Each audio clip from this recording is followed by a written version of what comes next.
Embrace the power of knowledge at Sanskriti University, ranked first in most promising university in engineering and management in India. Visit www.sanskriti. Uttarakhand में लगातार तीसरे चुनाव में Congress party का सूपड़ा साफ हो गया।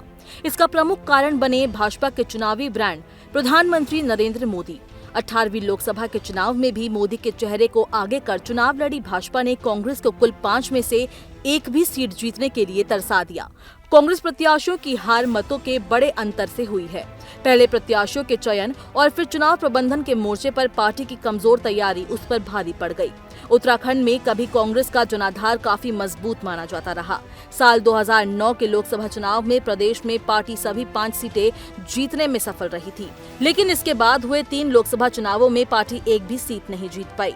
पार्टी के सामने अस्तित्व को बचाए रखने की चुनौती खड़ी हो गई। साल 2022 के विधानसभा चुनाव में कांग्रेस पराजय मिलने के बावजूद अपने विधायकों की संख्या बढ़ाने में सफल रही थी। 2014 की तुलना में 8 विधायक अधिक जीतने से विधानसभा में पार्टी की सदस्य संख्या 19 तक पहुंच गई थी।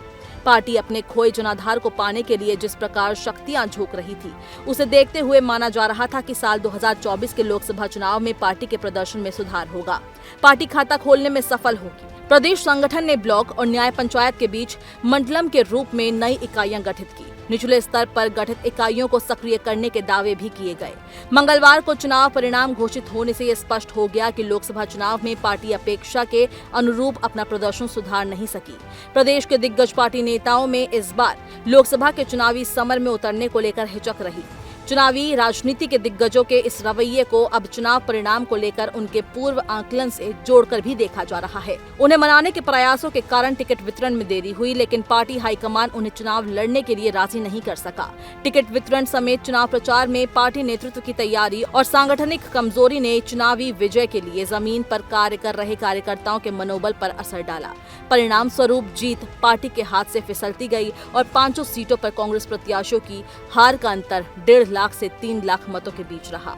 पार्टी ने पिछले 2 लोकसभा चुनाव में मिली हार से सबक नहीं लिया। प्रधानमंत्री नरेंद्र मोदी के प्रति प्रदेश के मतदाताओं में आकर्षण को भांपने के बावजूद कांग्रेस अपने नेताओं को एकजुट कर चुनावी युद्ध में नहीं झोंक पाई। पार्टी कार्यकर्ताओं में ये आम धारणा है कि बड़े नेता मतभेदों को दरकिनार कर एकजुट होकर चुनाव लड़ते तो तस्वीर अलग ही होती।